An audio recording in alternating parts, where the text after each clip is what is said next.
شہر قائد میں مونسون کے دھواں برسات کے بعد مختلف مقامات پر پانی جمع ہو گیا تھا۔ ناظم آباد انڈر پاس میں برساتی پانی بھر جانے کے بعد ٹریفک کو بند کر دیا گیا تھا، جس کے بعد مسافروں کو شدید پریشانی کا سامنا تھا۔ وہاں موجود ہیں ہمارے نمائندے، جی علی، آگاہ کیجیے گا۔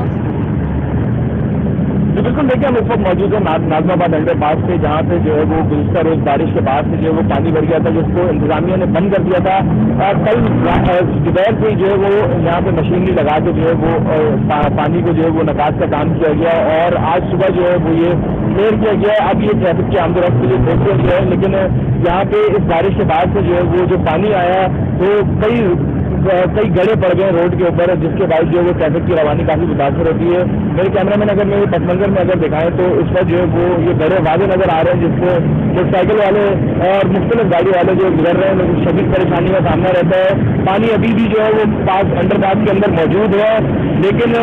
آمد و رفت جو ہے وہ پانی سے بچنے کے ساتھ ساتھ جاری کر دی گئی ہے۔ KMC افغان کا بلدیاتی نمائندگان کا یہی کہنا ہے کہ انہوں نے جلد از جلد جو ہے وہ بارش کے بعد جب یہ پانی بھر گیا تھا اس کے اندر بارش کا، تو اس کے بعد جو ہے اس کو کلیئر کرنے کی تمام تر توانائیاں سر کر کے اس کو کلیئر کر کے آج صبح جو ہے اس کو کھول دیا۔ جی